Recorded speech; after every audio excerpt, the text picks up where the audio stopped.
Almost 8 વર્ષ જેટલો સમય છે અહીંયા વિતાયો છે. 8 વર્ષ છે ને એ ખાસો એવો સમય કહેવાય. 8 વર્ષ ક્યાંક વિતાવી ને એટલે ત્યાંના વ્યક્તિઓ સાથે તો ઠીક, પણ આ નિર્જીવ વસ્તુઓ છે ને એની સાથે લાગણી થઈ જાય. મારો ક્લાસ, મારી જગ્યા, મારી સ્કૂલ, આ માયા મૂકવી છે ને એ બહુ અઘરી છે. ખબર જ હતી એક દિવસ અહીંથી જવાનું જ છે, પણ કદાચ એટલો અંદાજ નહોતો કેટલું વહેલું જવું પડશે. કે ગુરુવારનો બુધવારે થઈ ગયો પાછો, તો અમે કંઈ ના કરી શક્યા. ઘણા બધા પાસેથી સાંભળ્યું છે કે આપણી જે માતૃશાળા છે ને એના જેવી કે સ્કૂલ ના થાય. અને સત્ય પણ એ જ છે.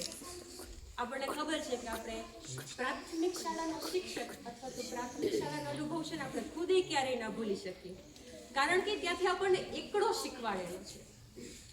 મારા પણ શિક્ષણ ક્ષેત્રનો એકડો છે ને મેં અહીંથી શીખ્યો છે. એટલે આ સ્કૂલને ક્યારેય પણ ભૂલવી છે એ શક્ય નથી. આ સ્કૂલે મને ઘણું બધું આપ્યું છે, ઘણું બધું.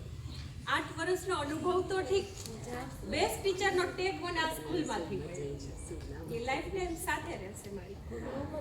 અને આટલા સરસ મજાના બધા શિક્ષકો, આમ તો બધી બહેનો જ કહેવાય, એની સાથે સરસ મજાના લાગણી ભર્યા સંબંધ છે.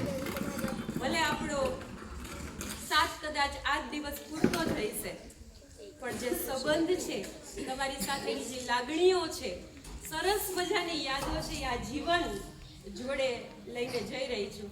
અને મારા ફોન મેસેજ બધાને કન્ટિન્યુઅસલી આવી જ રાખશે, એટલે મારથી પીછો છૂટશે તો નહીં. હા, હવે તો આપણે આ સગવડ આપી જ છે, એમાં ક્યાં ગમે ને એવું તમે આ દેખાણા. હા. અને બાળકોની વાત, ઘણા બાળકોએ મને કાંઈ કીધું બેન, હવે નવા છોકરા આવશે ને તમે તમને ભૂલી જાય.